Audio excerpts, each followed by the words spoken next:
Morning dear students, हम लोग set chapter पढ़ रहे हैं और सेट चैप्टर जब आर डी शर्मा से पढ़ा जाता है तब बच्चों काफी कठिनाई का सामना करना पड़ेगा। शुरुआत में तो बहुत इजी है, बेहद इजी है, और मैं आपको बार बार ये बता रहा हूं कि बोरिंग होने लगेगा बीच में, और बोरिंग जब होने लगेगा तब हम आपको कुछ ऐसा करवाया करेंगे बीच बीच में कि आपको हंसी आ जाए। लेकिन अभी देखें, सबसे पहले मैंने आपको सेट की डेफिनेशन बताई थी। सेट की डेफिनेशन बताने के बाद बच्चों मैंने आपसे कहा था कि description of sets, description of sets में यह था सेट लिखने के मेथड क्या हैं। तो पहला था रोस्टर फॉर्म, फिर था सेट बिल्डर फॉर्म। दो टाइप थी, टू टाइप्स लिखने की, सेट बिल्डर फॉर्म और रोस्टर फॉर्म बच्चों, ठीक है। तो इसको समझने के बाद हमने आपको कुछ एग्जाम्पल भी कराए थे इससे पहले वीडियो में जो दिया था। अब हम लोग पेज 1.6 पर आ गए हैं और पेज 1.6 पर एक एग्जाम्पल है। फर्स्ट ए इन्होंने कहा है a is equal to an, ये an। अब सबसे पहले यही कंफ्यूजन, अरे सर यहां तो x लिखा होता था, x सच दैट लिखा होता था, अब सच दैट से पहले an लिखा है, an और an ये भी ऐसा an, यानी कि ये n पर डिपेंड करता है। सफिक्स इसे कहते हैं सफिक्स। जब कंप्यूटर पे टाइप कर रहे होते हैं तो सफिक्स वाला बटन दबाते हैं और ये n आ जाता है बच्चों नीचे, फिर ऊपर भी चला जाता है। लेकिन आगे कहा है सच दैट के n belongs to natural number, और उसके आगे कहा है an + 1 is equal to 3an, और फिर कहा है a1 1 है, यानी a1 1 है। तो बच्चों हमारे पास यहां पर x की वैल्यू an है, यानी ऐसा an कि n तो नेचुरल हो, साथ में an + 1 3an हो, और a1 यानी a1 फर्स्ट टर्म 1 है। ये हो गया बच्चों। अब हम लोग ये काम करेंगे, लेट कर लेंगे कि n is equal to 2, n is equal to 2। अब n is equal to 2, sorry n is equal to 1, और इसमें पुट कर देंगे an + 1 is equal to 3an। a1 कितना है बच्चों 1, n कितना है नेचुरल नंबर, और an + 1 3an है, और इसमें 1 पुट करेंगे तो ये a2 हो जाएगा और ये 3a1 हो जाएगा बच्चों। और a1 की वैल्यू जो है बच्चों वो है 1, तो ये 3 × 1 यानी 3 हो जाएगा। फिर बच्चों लेट कर लेंगे n इज इक्वल टू 2, और इसमें लगा देंगे an + 1 में 3an, तो ये हो जाएगा a3, 3a2, तो ये हो जाएगा 3a2 की वैल्यू 3, 3 3 जा 9, और फिर हम लोग लगा देंगे let n is equal to 3, an + 1 is equal to 3an, a4 हो जाएगा, और ये हो जाएगा 3a3, और बच्चों a3 की वैल्यू हो गई 3, और ये हो गया 9, 9 3 जा 27, ये हो गया बच्चों 9 3 जा 27। a1 पता है, a2 पता है, a3 आ गया, a2 a1 में ये लगाया 1 तो a2 आया, a2 यहां लगाया तो a3 आया, a3 लगाया तो a4 आया, a1 1 है। ऐसे ही ये कैपिटल A है। जरा इस सब बातों पर गौर करते हुए हमने क्या कहा, a1 पता था, a2 निकाल लिया, a3 भी निकाल लिया, a4 भी निकाल लिया। अब ये आपके स्क्रीनशॉट में आ गया पूरा क्वेश्चन, तो फिर हम अब पूरा लिखेंगे मैटर बच्चों की सो, और सो करने के बाद ये लाइन आप फिर से लिखेंगे, सो गिवन, सो गिवन, ये गिवन है बच्चों, ये गिवन है, तो a इज इक्वल टू हो जाएगा गिवन, और ये पूरा लिखेंगे a1, n की वैल्यू 1 रखेंगे, फिर n की वैल्यू 2 रखेंगे, n की वैल्यू 3 रखेंगे, ये 4 रखेंगे और ये i, so on a1 a2 a3 a4 and so on. यानी पहला नेचुरल नंबर, फिर सेकंड नेचुरल नंबर, फिर थर्ड नेचुरल नंबर, फिर फोर्थ नेचुरल नंबर, फिर फिफ्थ नेचुरल नंबर, फिर sixth natural number and so on. अब आप बताइए मैंने a1 की वैल्यू कितनी निकाली? अब आप क्या बताएंगे? a1 की वैल्यू निकली हुई है 1, a2 की वैल्यू कितनी निकाली आपने? 3, a3 की वैल्यू कितनी हो गई? 9, a4 की वैल्यू हो गई बच्चों 27 और एंड सो ऑन। तो ये हो गया रोस्टर फॉर्म में। रोस्टर फॉर्म में element separated by commas, separated by commas. तब आपने देखा कि इस एग्जाम्पल को कैसे करा गया, ठीक है। इसके बाद बच्चों एक्सरसाइज में बड़े अच्छे अच्छे क्वेश्चन हैं। अगर आपने करे हो लंबे समय के गैप के बाद एक्सरसाइज 1.2 और 1.2 में बच्चों कहा गया है कि कुछ को बहुत इजी है क्वेश्चन। थर्ड है list the all the elements of the following sets. जैसे ये कहा गया है थर्ड का बच्चों फर्स्ट पार्ट, मैंने कहा था कि इस चैप्टर को पढ़ाने में और पढ़ने दोनों में बड़ा बोरिंग होता है मैटर। तो बच्चों जब बोरिंग होता है तो उसमें इंटरेस्ट क्रिएट करा जाता है, क्योंकि पढ़ना तो है ही। इंटरेस्ट क्रिएट करने का तरीका यह है कि आप लोग पहले कुछ इजी काम करिए और a इज इक्वल टू ये सेट लिख रखा है इन्होंने, x such that x square is less than or equal to 10 और x belongs to बच्चों z। x कितना है? z है। तो पहला x अगर z है, z क्या होता है? इंटीजर। लेकिन शर्त एक है कि एक x, ऐसा x इसके अंदर रखना है, ऐसा x रखना है बच्चों कि जो वैल्यू है वो -4, -5 इससे पहले, लेकिन उसके स्क्वायर की वैल्यू 10 से लेस होनी चाहिए। तो आप लोग बताइए -4 आएगा? तो अब आ जाइए, नहीं आएगा। क्यों नहीं आएगा? क्योंकि इसका स्क्वायर 16 होता है और वो 10 से लेस नहीं होता।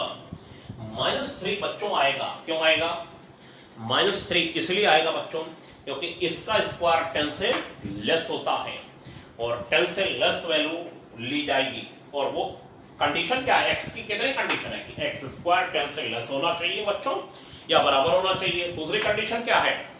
x इंटीजर होना चाहिए, ये दूसरी कंडीशन है। दोनों कंडीशनों को ध्यान में रखते हुए हमें काम करना है, दोनों कंडीशनों को ध्यान में रखते हुए काम करना है बच्चों। -3, -2 का स्क्वायर 10 से लेस हो जाएगा, करके देख लीजिए। -1 का स्क्वायर 10 से लेस हो जाएगा, 0 10 से लेस, 1 2 3, इन सब के स्क्वायर 10 से लेस होंगे। उधर 4 इधर -4 के ले जाएंगे, उनके स्क्वायर 10 से लेस नहीं होंगे। एक तो इंटीजर होना चाहिए। और मैं आपको एक और बात बता दूं, यहां पर कोई भी गलत वैल्यू आनी नहीं चाहिए, लेकिन एक और शर्त है, कोई भी सही वैल्यू जानी नहीं चाहिए। कोई भी गलत वैल्यू आनी नहीं चाहिए और सही वैल्यू जानी नहीं चाहिए। जैसे मान लीजिए 3 छोड़ दिया आपने, तब आंसर गलत हो जाएगा। 4 लिख दिया तब भी आंसर गलत हो जाएगा। इन सब के स्क्वायर 10 से लेस हैं और सब इंटीजर है बच्चों, ठीक है। इसमें मेरा समझाने का मतलब यह था कि आपको अगर नहीं कर मिल रहा है तो फिर मुझे लगता है कि यह क्वेश्चन अभी आपसे दिक्कत करेगा, तो मैंने आपको बता दिया। अब जैसे कि थर्ड का थर्ड पार्ट है और थर्ड पार्ट में कहा गया है सी x such that x is an integer।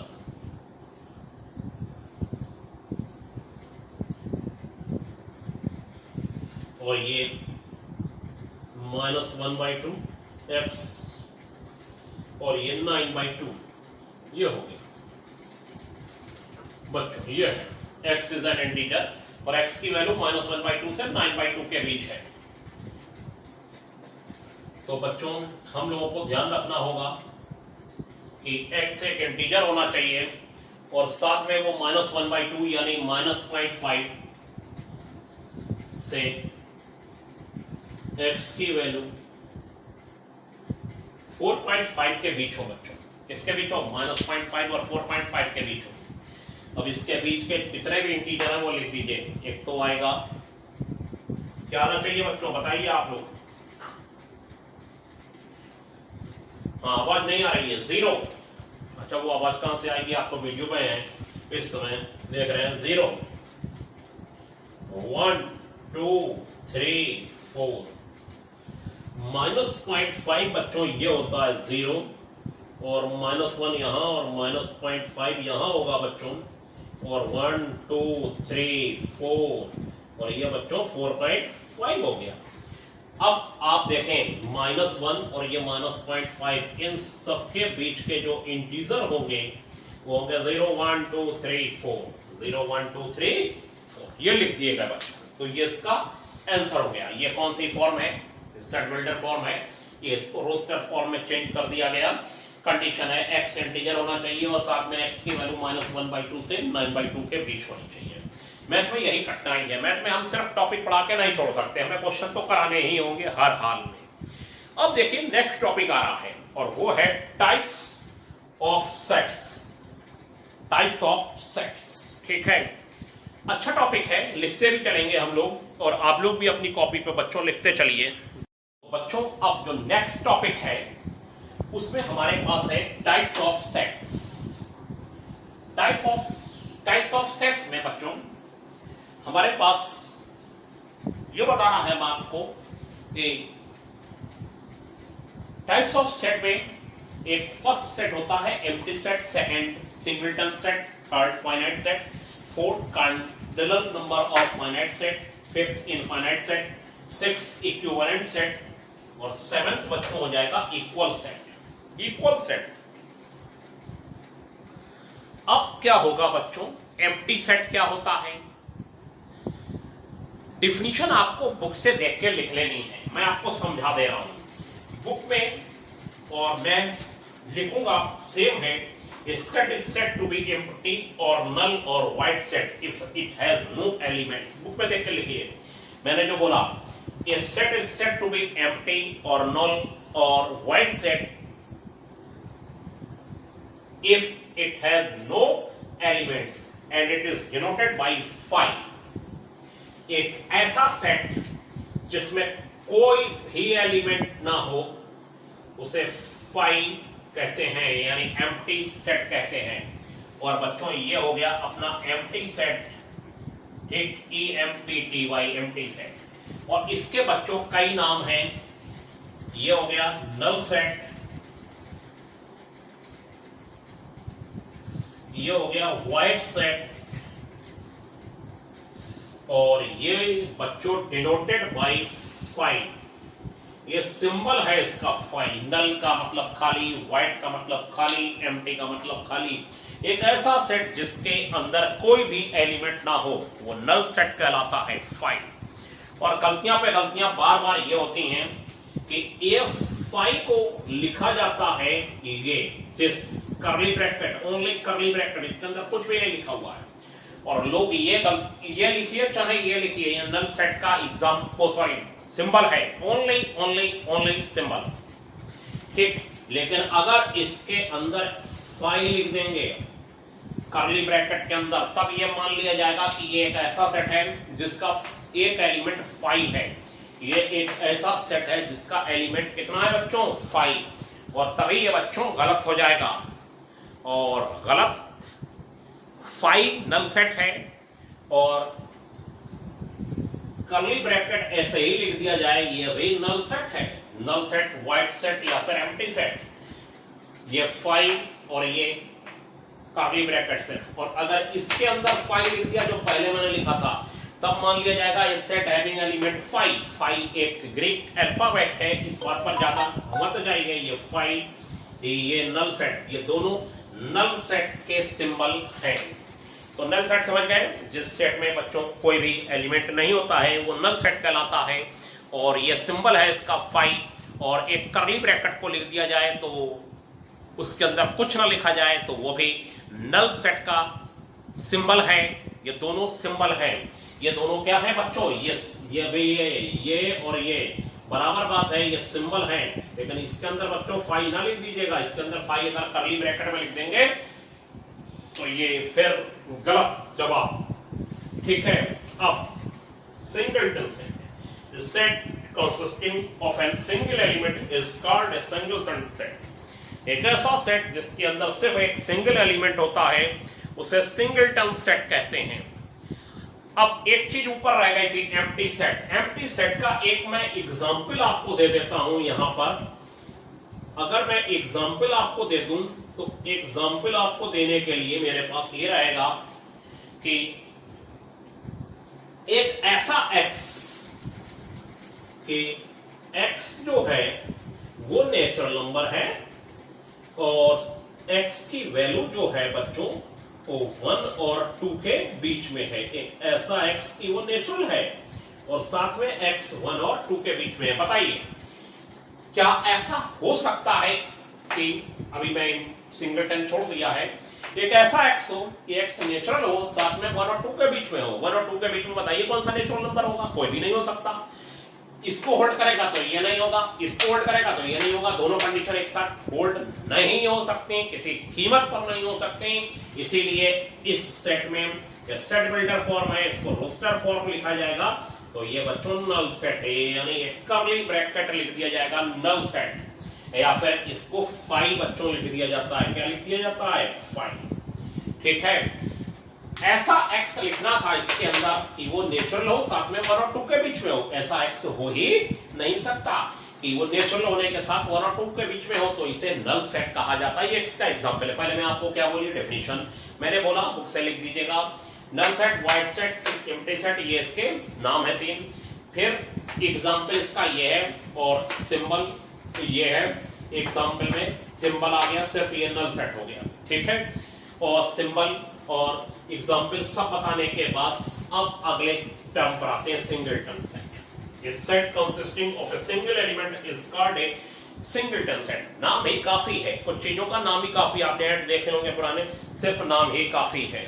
ठीक है, अब नाम भी है और कॉफी भी है। कॉफी पीजिए या फिर नाम देखिए, दोनों बातें है की हैं। ठीक है, अब आजकल तो टीवी पे ऐड आ ही नहीं रहे हैं, सामान कम बिक रहे हैं, इसलिए ऐड आना बंद हो गए। सिंगलटन सेट, अब सिंगलटन सेट में क्या होगा? ऐसा सेट जिसमें एक ही एलिमेंट होता है। अब एक ही एलिमेंट होगा तो उसे सिंगल सेट कहते हैं।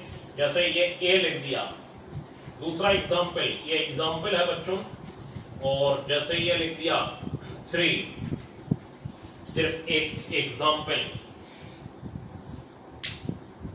एम्प्टी सेट में दिया था 2 एग्जांपल, सिंगलटन सेट में दिए इसमें सिर्फ 1 एलिमेंट हो तो इसे सिंगलटन सेट कहते हैं। अब बच्चों फाइनाइट सेट, फाइनाइट सेट क्या होता है? एक ऐसा सेट जिसमें नंबर ऑफ एलिमेंट फाइनाइट हो। फाइनाइट का मतलब है set of vowels, set of vowels. जैसे कि मैं आपसे कहूं बच्चों कि डेफिनेशन में बुक में आप देख सकते हैं, set is called a finite set, it is either void set और its element can be listed. एक ऐसा सेट, बुक में आप पढ़िए इसे ध्यान से और लिखिए अपनी कॉपी पर, छोड़िएगा मत। एक ऐसा सेट या तो वो वाइड हो, यानी कि उसमें कुछ हो ही ना, यानी नल सेट हो, एम्प्टी सेट हो, या फिर उसमें बच्चों जो नंबर ऑफ एलिमेंट्स हैं उन्हें काउंट किया जा सके। काउंट करने पर, जैसे कि फाइनाइट सेट का एग्जांपल मैं आपसे दे दूं, इसमें कोई भी एलिमेंट नहीं है, काउंटिंग तो तब भी है, इसमें नंबर ऑफ एलिमेंट 0 है। और बच्चों अगर एक ये सेट हो जाएगा AEIOU, ये सेट जो है सेट ऑफ वॉवेल्स है, सेट ऑफ वॉवेल्स। और सेट ऑफ वॉवेल्स 5 एलिमेंट्स हैं, 5 एलिमेंट्स हैं, काउंटिंग हो गई? नो, ऐसा तो हुआ नहीं, काउंटिंग हुई नहीं, काउंटिंग तो हुई। ठीक है, तो इसे फाइनाइट सेट कहते हैं, नाम ही काफी है। लेकिन cardinal number of finite set, cardinal number of finite set is set, ध्यान से सुनिएगा, the number of finite set, the number of finite set, the number of finite set is called the cardinal number of finite set. The number of finite set, किसी भी finite set में जितने elements होंगे वो उस finite set का cardinal number कहलाएगा। हिंदी में समझ लीजिए, the total number of elements card in finite set card cardinal number of finite set. Total number of elements किसी फाइनाइट सेट में क्या कहलाएगा? Cardinal number of finite set. Suppose बच्चों ध्यान से सुनिएगा, सपोज मैं यहां एक एग्जांपल देता हूं, इसे ध्यान देखिए। सबसे पहली बात तो एम्प्टी सेट को ध्यान से समझ लीजिए, मेरे बार बार रिकॉर्डिंग देख के cardinal number of finite set को समझ लीजिए। ए एक सेट है और ये है ए ई आई ओ you. A I O U A है, इसमें बच्चों 5 एलिमेंट्स हैं किसी भी फाइनाइट सेट में, ठीक है। तो cardinal number of A denoted by n A, और ये 5 हो जाएगा। इस चीज पर बहुत नजर बना के रखिएगा। Very very very important, very very very important मैं लिख दे रहा हूं। जैसे आप यहां पर बैठे सामने होते तो फिर मैं आपको और समझाते था। यहां पर इसे कॉपी पर लिखिए, अब आप कॉपी पर लिखिए। Cardinal number of finite set क्या हुआ? ये cardinal number of finite set हुआ बच्चों the number of A finite set is called the cardinal number of finite set and denoted by this, किसी भी फाइनाइट सेट में टोटल नंबर ऑफ एलिमेंट्स की counting जो होती है वो cardinal number of finite set कहलाती है। बस बात खत्म। और मैंने आपको एग्जांपल दिया है बच्चों कि जैसे मैं आपसे फिर एक एग्जांपल दे दूं, दूसरा एग्जांपल सब आप समझते लिखते चल रहे होंगे। बी लिख दूं और बी लिख दूं कि का, खा और गा। बताइए कितने एलिमेंट हैं इसमें? फाइनाइट सेट में 3 एलिमेंट्स हैं। तो cardinal number of B is denoted by n B, और ये 3 हो गया। ये कार्डिनल नंबर ऑफ बी हो गया। कार्डिनल नंबर ऑफ किसी फाइनाइट सेट को ऐसे डिनोट करा जाता है। अगर बी ये सेट है तो ये कार्डिनल नंबर ऑफ बी है। ये क्या है? Cardinal number of B. कितना हो गया? 3। ये क्या है? n लिखा हुआ है और ब्रैकेट में क्या लिखा हुआ है? b। तो ये cardinal number of b denote कर रहा है बच्चों। इसे समझ लीजिए बहुत बहुत बहुत ध्यान से, ठीक है। अब बच्चों इनफाइनाइट सेट नाम ही काफी है। एक ऐसा सेट जैसे मैं कह दूं नेचुरल नंबर का सेट 1 2 3 4 नेचुरल नंबर, पता ही नहीं कहां तक जा रहे हैं। मतलब इसकी काउंटिंग बच्चों नहीं हो सकती, काउंटिंग नहीं हो सकती, नहीं हो सकती, नहीं हो सकती। तो फिर इसे इनफाइनाइट सेट कहा जाता है। ऐसा सेट जिसमें काउंटिंग नहीं हो सकती। बुक में आपके लिखा हुआ है इनफाइनाइट सेट की definition, A set whose elements cannot be listed by natural number। ऐसे सेट जिसमें एलिमेंट्स को लिस्टेड नहीं किया जा सकता, नेचुरल नंबर से उनको गिना नहीं जा सकता, उसे इनफाइनाइट सेट कहा जाता है। क्लियर बच्चों? अब ध्यान से हमारी बात को और सुनिए। इक्विवेलेंट सेट क्या होता है? इक्विवेलेंट सेट में आपकी बुक में ये मैं रफ करे दे रहा हूं, और इक्विवेलेंट सेटअप रह गया नीचे बस। और इक्विवेलेंट सेट के बाद एक और है। इक्विवेलेंट सेट में बुक में कहा है two finite set capital A and capital B are equivalent if their cardinal number are same. अगर ए और बी कोई सेट हैं तो इक्विवेलेंट सेट जो है बच्चों वो ये होता है कि उसके कार्डिनल नंबर दोनों के सेम होने चाहिए। कोई ए एक सेट है बच्चों, एग्जांपल दे रहा हूं इक्विवेलेंट सेट का 6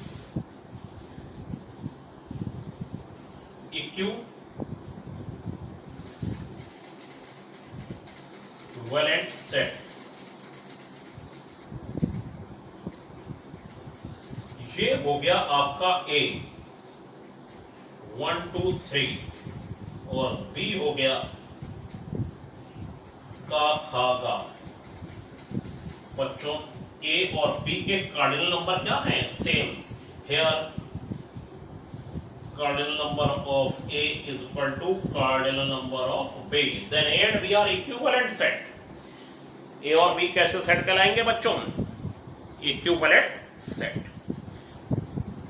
दो सेट हैं, उसके एलिमेंट इक्वल नहीं होने चाहिए। जरूरी नहीं है कि एलिमेंट इक्वल हो, उनके नंबर कि काउंटिंग सेम हो, इसमें 3 एलिमेंट है, इसमें भी 3 एलिमेंट है, then cardinal number of A is equal to cardinal number of B, then A and B are equivalent set. ये A और B equivalent set कहलाएंगे बच्चों।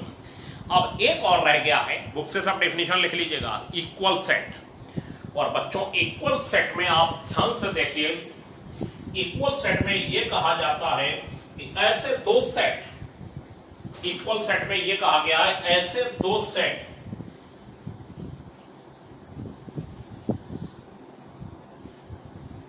two sets A and B are said to be equal if every element of A is member of B and every element of B is a member of A। यानी जो element A में हो और जो element B में हो। हाँ जी, तो मैं बच्चों ये कह रहा था आपको इक्वल सेट में, ये मैं बता रहा था कि इक्वल सेट में A एक सेट है और ये है 1 2 3 4 और B एक सेट है 1 2 3 4, ये A सेट है, ये B सेट है। तो बच्चों ऐसा सेट जिसमें दोनों सेटों में सेम एलिमेंट हो तो वो इक्वल सेट कहलाता है, यानी A और B के एलिमेंट में कोई भी डिफरेंस ना हो।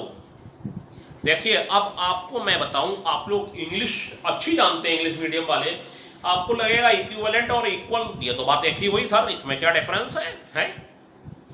लेकिन इक्विवेलेंट की डेफिनेशन सेट में अलग है। इक्विवेलेंट में है कार्डिनल नंबर सेम हो तो इक्विवेलेंट सेट कहलाएगा, और इक्वल सेट में यह है कि एलिमेंट भी सेम होने चाहिए, बिल्कुल सेम। और जब एलिमेंट सेम होंगे तो कार्डिनल नंबर ऑटोमेटिकली सेम हो जाएंगे, और जब ऑटोमेटिकली कार्डिनल नंबर सेम हो जाएगा तो all the equal set are equivalent but all the equivalent sets are not equal. जैसे आपने पढ़ा होगा, वो 10th क्लास में आपके सर ने बहुत सारी बातें बताई होंगी कि all the rectangle are parallelogram but all the parallelogram are not rectangle, शायद ऐसे कुछ था, मैं तो ज्यादा पढ़ा लिखा हूं नहीं मैथ, ठीक है। All the rectangle are parallelogram but all the parallelogram are not rectangle, सभी रेक्टेंगल पैरेललोग्राम होते हैं लेकिन सभी पैरेललोग्राम रेक्टेंगल नहीं होते, शायद यही था, मैं ज्यादा नहीं जानता भाई। देखिए आप लोग सामने बैठे होते तो बढ़िया रहता, वो बताते आप ही लोग तो मैं पढ़ाता, और आप लोगों के बताते बताते ही पढ़ा पाऊंगा, ठीक है। थोड़ा सा मुस्कुराइए, थोड़ा सा दुखदाई है चैप्टर। इक्विवेलेंट सेट्स और इक्वल सेट्स बच्चों इंग्लिश की लैंग्वेज में सेम लगेगा, लेकिन सेट की लैंग्वेज में इक्विवेलेंट में क्या है, कार्डिनल नंबर सेम होने चाहिए, चाहे एलिमेंट डिफरेंट हो जाएं, लेकिन इक्वल सेट में क्या है, सेम सेम सेम बिल्कुल एलिमेंट भी होने चाहिए। यानी जब सेम एलिमेंट्स होंगे तब ये then A and B are equal set, A and B are equal set, then A and B are equal set, then cardinal number are also equal, ठीक है, इसके कार्डिनल नंबर भी सेम होंगे, ठीक है। तो फिर all the equal set are equivalent and all the equivalent set are not equal set, ठीक है। डेफिनेशन आप लोग बच्चों नोट करिए ध्यान से और लिखिए, और इस सब बातों को नोट करते चलिए कॉपी पर। मैं आपको बता दूं, अब मैंने फर्स्ट चैप्टर ले लिया है, ठीक है, और सब कुछ बढ़िया तरीके से मेंटेन करिए। मेंटेन कैसे करिए, पहले डेफिनेशन लिखिए, जो उधर डेफिनेशन लिखाई वो लिखिए, सब कुछ कॉपी पर लिखते चलिए। लिखते चलने के बाद एक्सरसाइज करते चलिए। एक्सरसाइज 1.2 कंप्लीट आपने कर ली होगी, जस्ट हम आ रहे हैं नेक्स्ट वीडियो में एक्सरसाइज और एग्जाम्पल पर 1.3 के लिए। पहले आप इतना पढ़ के रखिए। आज के लिए बच्चों इतना ही, थैंक यू।